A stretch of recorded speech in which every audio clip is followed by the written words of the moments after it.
बिस्मिल्लाहिर्रहमानिर्रहीम। Professor Mohammad Shaban NMD CAT R के platform से सेशन 2021 में चैप्टर वाइज टेस्ट नंबर 6 की लॉजिकल रीजनिंग सब्जेक्ट की डिस्कशन लेके हाजिर हूँ। टॉपिक है हमारा लॉजिकल प्रॉब्लम। इस टॉपिक में ज़्यादातर पज़ल पूछे जाते हैं और पज़ल को सॉल्व करने के लिए हमें क्वेश्चन की स्टेटमेंट को तवज्जो से और गौर से पढ़ना होता है और कोशिश करें ज़्यादातर इसका रफ स्ट्रक्चर लाजमी बनाएं ताकि पेपर पेन स्ट्रक्चर इस्तेमाल करते हुए आप एक्यूरेट आंसर को अप्रोच कर सकें। पहला क्वेश्चन है बेटा हमारे पास, 4 friends in the 6th grade were sharing pizza. They decided that the oldest friend would get extra piece. जैसा कि आप जानते हैं कि हम स्मॉल पिज़्ज़ा लें उसके 4 पीस होते हैं, मीडियम लें 6 होते हैं, लार्ज लें 8 पीस होते हैं। तो इस तरह ये 4 थे दोस्त, तो इनके पास जो पिज़्ज़ा आया सपोज 5 पीस का था, एक एक्स्ट्रा पीस था। तो उन्होंने डिसाइड किया कि जो एक्स्ट्रा पीस है हम ऐसे 4 दोस्तों में से ऐसे दोस्त को देंगे जो हम में सबसे ज़्यादा बड़ा है। अब उनकी डिवीजन है हमारे पास, Rayan is 2 months older than Gani, who is 3 months younger than Naveed. यानी हमारे पास इसकी सिचुएशन यूँ बनेगी, नवीद जो है वो बड़ा होगा रायान से और रायान बड़ा होगा गनी से। इनके दरमियान गैप है 2 month का और इनके दरमियान गैप है बेटा 3 month का। अच्छा जी, आगे चलते हैं। नेक्स्ट स्टूडेंट दोस्त है उनका friend Kamran, is 1 month older than Ghani, वो गनी से 1 महीने बड़ा है। यानी इसकी कंडीशन को जहन में रखते हुए हम इसको रीअरेंज करें तो नवीद के बाद रायान के बाद कामरान और कामरान के बाद आएगा गनी। तो कंडीशन के मुताबिक जो ओल्डेस्ट फ्रेंड बनता है वो नवीद बनता है और यही क्वेश्चन है, who should get extra piece of pizza. तो बेटे आंसर बनेगा हमारे पास Naveed. Charlie is the right answer. Next question है हमारे पास, Dil Nasheen has been visiting friends in Ridewood for the past 2 weeks। Ridewood किसी जगह का नाम है जहां पे दिल नशीन ने अपने दोस्तों को विजिट किया है 2 week पहले। She leaving tomorrow morning and her flight is very early. वो कल सुबह शहर छोड़ने लगी है राइडवुड को और उसकी फ्लाइट जो है वो बहुत ही ज़्यादा अर्ली है। मोस्ट ऑफ हर फ्रेंड्स, उसके बहुत ज़्यादा दोस्त जो हैं, live fairly close to the airport, airport के नज़दीक तरीन रहते हैं। ये बात शायद हम इसलिए कर रहे हों कि वो ऐसे दोस्त के घर रुके जो एयरपोर्ट से ज़्यादा करीब है ताकि वो जल्दी से एयरपोर्ट तक सुबह पहुंच सके। खैर आगे देखते हैं क्वेश्चन की स्टेटमेंट क्या है। अब आगे बताया गया है कौन कितना दूर है एयरपोर्ट से। सपोज बच्चों ये हमारे पास है एयरपोर्ट, तो पहले बताया गया महविश उसकी एक फ्रेंड है जो कि लिव्स 10 miles अवे, जो कि 10 मील दूर रहती है एयरपोर्ट से। ठीक है, उसके बाद हमारे पास है जी फरजाना, एक दूसरी फ्रेंड, लिव्स 5 mile अवे, यानी इसके हाफ पे फरजाना मैडम रहती है। और फिर 3rd नंबर पे आती है सारा, 7 miles। सारा जो है वो तकरीबन 7 mile दूर है एयरपोर्ट से।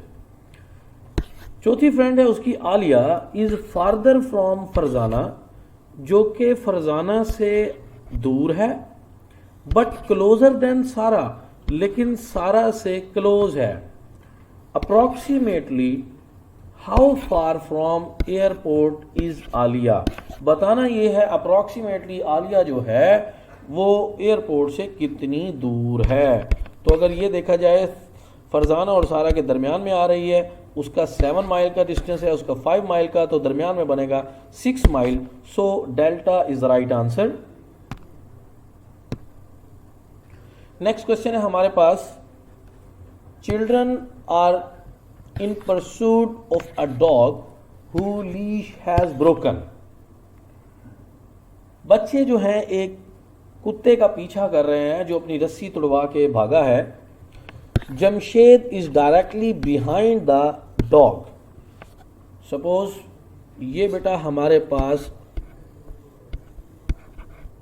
डॉग है, ठीक है जी, इसके बिहाइंड हमें ये बताया जा रहा है कि जमशेद है। उसके बाद वो कहता है जी रिजवान इज बिहाइंड जमशेद, इसके पीछे हमारे पास रिजवान है। इस्माइल इज बिहाइंड रिजवान, और उसके पीछे अरेंजमेंट में इस्माइल है। अब होता क्या है, महफूज ahead the dog walking down the street in the opposite direction. महफूज साहब जो हैं वो स्ट्रीट में अपोजिट साइड से, यानी डॉग और चिल्ड्रन जमशेद, रिजवान और इस्माइल की तरफ आ रहा है। लेकिन जब वो ये सारा सिनेरियो देखता है कि बच्चे जो हैं वो कुत्ते का पीछा कर रहे हैं, महफूज टर्न्स, वो मुड़ता है अराउंड उनके गिर्द एंड ज्वाइन टू परस्यूट, और पीछा करने के लिए उनको ज्वाइन करता है। ही रन्स, वो भागता है in behind Rizwan, exactly Rizwan के पीछे, यानी कि इस प्लेस पर। अब जमशेद जो है वो भागकर फास्टर तेज alongside the dog to the left, dog की लेफ्ट साइड पर आ जाता है Jamshed. Rizwan is run faster and alongside the dog on the right, Rizwan भागकर डॉग की राइट साइड पर आ जाता है। सवाल ये है which child is directly behind the dog. वैसे तो पीछे दो लोग रह गए हैं, एक इस्माइल और एक महफूज, लेकिन चूंकि महफूज रिजवान के पीछे था और वो दोनों साइडों पर आ चुके हैं, एग्जैक्टली पीछे जो है वो महफूज होगा, यानी delta is the right answer. हाँ जी बेटा, नेक्स्ट एमसीक्यू है। सी, कोई बंदा है, लिव टॉप मोस्ट फ्लोर, सबसे ऊपर फ्लोर पर रहता है। There is exactly 1% between B and A. B और ए के दरमियान एग्जैक्टली एक बंदा है जो रहता है। There are exactly 2 people between F and D. इसी तरह एफ और डी के दरमियान एग्जैक्टली 2 लोग हैं जो रहते हैं। A and E live on successive floor. A और ई जो है वो एक दूसरे के हमसाए हैं। सक्सेसिव यानी ई या तो बी और ए के दरमियान आएगा या ए से पहले आएगा। G lives between C and F. अब सी हमारा काम कर गया। सी जो है वो टॉप मोस्ट फ्लोर पे था और जी जो है वो सी और एफ के दरमियान में रहता है। मतलब आपके पास सी के बाद आ जाएगा जी, उसके बाद आ जाएगा एफ, और फिर एफ की हमारे पास डिस्टिंक्शन क्या है कि एफ के बाद 2 लोग रहते हैं और फिर डी आ जाता है। ठीक है जी। अच्छा, यहां तक की बात पढ़ने के बाद फिर आप शुरू में देखें, हमें यह बताया गया कि एक आदमी है जो ए और बी के दरमियान में है। यानी अगर मैं ऐसा करूं, डी से ऊपर वाली पोस्ट दे दूं ए को, तो बी आ जाएगा हमारा सबसे नीचे, और दी गई कंडीशन के मुताबिक ई और ए जो है ये सक्सेसिव फ्लोर पर है, ई आ जाएगा ए के बाद। अब बेटा देखें, टोटल हमारे पास जो लोग थे वो अरेंज हो चुके हैं अपनी अपनी पोजीशन पर। इसके बाद देखते हैं क्वेश्चन क्या है। क्वेश्चन हमारे पास है, how many people live between D and C. कितने लोग हैं जो डी और सी के दरमियान में रहते हैं। तो बेटा जी डी आपके पास सेकंड है और सी आपके पास टॉप मोस्ट है। दरमियान वाले काउंट करें, 1 2 3 एंड 4, तो answer becomes eta 4 will be the answer. Next question है हमारे पास, answer the question based on following data. Among 6 person, 6 लोगों के दरमियान A B C D E and F each have different weight, हर एक का डिफरेंट वेट है। A is heavier than 3 person, A जो है वो 3 बंदों से हैवी है, मतलब कि टोटल 6 हैं, सबसे हैवी होगा कोई, फिर सेकंड हैवीएस्ट होगा, फिर ए की बारी आएगी, फिर उसके बाद 3 लोग और होंगे। हमने अब इनकी प्लेसमेंट ढूंढनी है। अच्छा, फिर वो कहता है जी सी इज लाइटर देन ई, ये अलग कंडीशन है कि सी जो है वो ई से हल्का है वेट में। D is lighter than B, इसी तरह डी जो है वो हल्का है ओनली बी। ओनली बी के लफ्ज ने हमें बड़ा फायदा दिया कि बी सबसे पहले आ जाएगा और डी उसके बाद आ जाएगा। इस तरह ये 3 प्लेस हमारी फाइंड हो गई। ठीक है जी, कि डी सिर्फ और सिर्फ बी से लाइटर है, बाकी किसी से लाइटर नहीं है। अब चलते हैं आगे। सी इज नॉट द लाइटेस्ट, सी जो है वो लाइटेस्ट नहीं है, तो इसका मतलब ई ग्रेटर देन सी आपके पास यहां पर आ जाएगा क्योंकि नॉट लाइटेस्ट है। अब बचा क्या, A B C D E F बच गया, एफ आ जाएगा बच्चों सबसे आखिर में। ये हमारे पास पूरी अरेंजमेंट हो गई इनके वेट के एतबार से। अब देखते हैं मजीद क्या एक्सप्लेनेशन दी हुई है। कहा गया है जी the second heaviest person is 66 kg, जो सेकंड हैवीएस्ट पर्सन है वो 66 kg है, and the second lightest person is 32 kg। और क्वेश्चन ये है who among the person weight 66 kg, इनमें से किसका वेट 66 kg है, सेकंड हैवीएस्ट का, और वो है हमारे पास D. So delta is the right answer. Next question है हमारे पास, इफ किरण सेज, अगर किरण ये कहती है रायान्स मदर, कोई बच्चा है रायान, उसकी जो वालदा है is the only daughter of, जो कि डॉटर है माय मदर, मेरी मदर की। यहां पर जो सोचने का लफ्ज है वो है ओनली।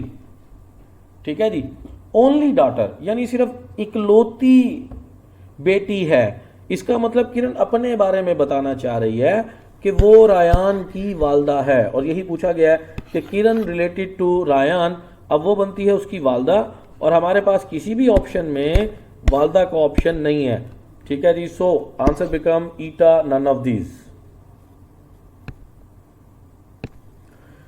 नेक्स्ट क्वेश्चन है हमारे पास, P, Q, R, S, T, V, W and Z are sitting around a circle facing at the center। ये आपके पास डायग्राम आ गई। टोटल 8 लोग हैं जो सेंटर में फेस करके बैठे हुए हैं। अब मैंने लास्ट टाइम भी आपको बताया था कि जब भी राउंड टेबल में अरेंजमेंट की बात आए, एंटी क्लॉकवाइज डायरेक्शन में राइट साइड होती है और क्लॉकवाइज डायरेक्शन में लेफ्ट साइड होती है। तो हमें बताया गया R is fourth from the left of P। अगर इसको मैं R कह दूं तो इसकी लेफ्ट साइड भी और राइट साइड से भी P ही बनेगा फोर्थ पोजीशन पे, क्योंकि 8 हैं टोटल। अच्छा जी, who is second to the right of S, जो कि S की डायरेक्शन से सेकंड बनता है, तो ये S यहां पर आ जाएगा। V is fourth to the right of S, V जो है वो फोर्थ है S के हिसाब से। Q is fourth to the left of W, Q जो है वो W की लेफ्ट साइड पे फोर्थ है। Who is not immediate neighbour of P and S, P और S, ये P है और ये S है, इसके इमीडिएट नेबर ये बनती है पोजीशन, ये बनती है पोजीशन, ये बनती है पोजीशन। इन तीनों पोजीशन में किसी पोजीशन पे भी हमारे पास W नहीं होना चाहिए। ठीक है जी, तो W आ जाएगा बेटा इस पोजीशन पर और Q आ जाएगा इसके अपोजिट ये फोर्थ पोजीशन पर। उसके बाद हमारे पास है Z is not an immediate neighbour of R, R के साथ Z नहीं आना चाहिए, तो Z की प्लेस ये बनेगी। अब देखें क्या नहीं है, P Q R S T, T नहीं है, T आपके पास इस प्लेस पे आ जाएगा। ये बेटा हमने तकरीबन अरेंजमेंट बना ली। अब क्वेश्चन की तरफ चलते हैं। क्वेश्चन है who is immediate left of V, V की इमीडिएट लेफ्ट कौन होगा? ये V है, उसका इमीडिएट लेफ्ट बनेगा बेटा जी Z। इसका मतलब Charlie is the right answer. Next question है हमारे पास, the shop and save grocery is south of Greenwood pharmacy. यानी अगर मेरे पास मैं डायरेक्शन बनाता हूं, ये नॉर्थ है, ये साउथ है, ये आपके पास ईस्ट है और ये आपके पास वेस्ट है, तो बताया ये गया है कि shop and save grocery is south of Greenwood pharmacy. यानी आपके पास यहां अगर ग्रीनवुड फार्मेसी है तो इसकी साउथ की जानिब एक शॉप है और सेव ग्रोसरी है। ओके, आगे चलते हैं। नेक्स्ट आपके पास बताया हुआ जी, Rashid's home is north east, यानी नॉर्थ और ईस्ट के दरमियान of Greenwood pharmacy. Greenwood pharmacy से नॉर्थ ईस्ट साइड पे राशिद का घर है। Rashid's home is west of shop and save grocery. क्या है जी? If the first two statement are true then the third statement कहता है जी शॉप एंड सेव ग्रोसरी से राशिद का घर जो है वो वेस्ट की तरफ है। यहां तो नहीं है, राशिद का घर तो इस साइड पर है, इसका मतलब ये फॉल्स होगा। So answer becomes beta. Next second last question है हमारे पास, इसमें 3 फैक्ट दिए गए हैं और हमने इससे रेलिवेंट फैक्ट ढूंढना है। पहला फैक्ट दिया हुआ जी, most stuffed toys are stuffed with beans. ज्यादातर खिलौने जो हैं वो फलियों से बनाए जाते हैं। सेकंड फैक्ट है, there are stuffed bear and stuffed tiger. यहां पर काफी सारे बेयर्स बनाए गए हैं और टाइगर बनाए गए हैं। थर्ड फैक्ट है हमारे पास, some chairs are stuffed with beans. कुछ चेयर्स हैं जो कि फलियों से बनाई गई हैं। इसके बाद क्वेश्चन ये है, if the first 3 statements are facts which of the following statement must also be a fact. उसको भी इसकी रोशनी में फैक्ट होना चाहिए। पहली स्टेटमेंट है हमारे पास, only children's chair are stuffed with beans. हमें यह कहा गया था मोस्ट स्टफ्ड टॉयज, ज्यादातर खिलौने बीन से बने होते हैं, और सम चेयर्स का है, ओनली चेयर्स यानी ऑल चेयर्स नहीं कहा, इसलिए पहला फैक्ट नहीं होगा। दूसरी बात, all stuffed tiger are stuffed with bean. सारे के सारे टाइगर्स जो हैं वो फलियों से बनाए जाते हैं। यहां पर मोस्ट ऑफ टॉयज कहा था, उनमें टाइगर का जिक्र नहीं किया, नंबर 1। नंबर 2, ये भी नहीं बताया कि सारे के सारे टाइगर जो हैं वो फलियों से बनाए जाते हैं, इस वजह से ये फैक्ट भी हम फॉलो नहीं करेंगे। उसके बाद तीसरा और आखिरी हमारे पास है कि stuff monkeys are not stuff with beans. ये बात भी नहीं की गई ऊपर के फैक्ट में, इसको भी फॉलो नहीं करेंगे। इस तरह हमारा आंसर आएगा none of the statement is a fact, यानी delta is right answer. Last question है आज के टेस्ट का बच्चों, ये भी फैक्ट से रेलेवेंट क्वेश्चन है और क्वेश्चन की स्टेटमेंट है, eye glass frames cost between $35 and $350। कि हम जिन बच्चों को, जिन लोगों को ग्लासेस लगी होती हैं, उनके जो फ्रेम होते हैं उनकी जो कॉस्ट है वो $35 से $350 के दरमियान है। Fact number 2, some eye glasses frames are made of titanium. कुछ जो आई ग्लास के फ्रेम्स हैं वो टाइटेनियम के बने होते हैं। तीसरा फैक्ट है, some eye glass frames are made of plastic. कुछ जो है वो प्लास्टिक से बनाए होते हैं। तो 3 तरह की इंफॉर्मेशन दी गई है कि आई ग्लास किस किस तरह के बने होते हैं। कुछ टाइटेनियम के होते हैं, कुछ प्लास्टिक के होते हैं, और उनकी कॉस्ट बताई है कि मिनिमम 35 है, मैक्सिमम 350 है। सवाल फिर वही है, if the first 2 statement are facts which of the following statement must also be fact. पहली statement, titanium eye glass frames cost more than plastic frame. गलत, हमें कहीं नहीं बताया गया कि टाइटेनियम के गिलास महंगे होते हैं और प्लास्टिक के सस्ते। इसके उलट भी हो सकता है अगर प्लास्टिक बहुत अच्छी क्वालिटी का हो तो, जैसे कि आजकल आ रहे हैं। सेकंड स्टेटमेंट है expensive eye glass frame last longer than cheap frames, कि जो महंगे आई ग्लास फ्रेम्स हैं वो ज्यादा चलते हैं सस्ते फ्रेम्स की निस्बत। इस बात का भी कहीं जिक्र नहीं किया गया, तो इस फैक्ट को भी हम रिजेक्ट कर देंगे, नहीं फैक्ट तस्लीम कर सकते। तीसरा है हमारे पास only a few eye glass frame cost less than 35 से लेस तो कोई भी नहीं है, 35 और 350 के दरमियान में है, और यहां पर कह रहा है जी लेस देन 35, तो ये भी फैक्ट नहीं होगा। इस तरह तीनों स्टेटमेंट फैक्ट नहीं है, तो आंसर बनेगा none of the statement is non fact, so delta is the right answer. Okay बेटा, ये था आज का हमारा डिस्कशन। आज के लिए इतना ही, इंशाल्लाह कल हाजिर होऊंगा दोबारा नई डिस्कशन के साथ। ओके, अल्लाह हाफिज, अस्सलाम वालेकुम।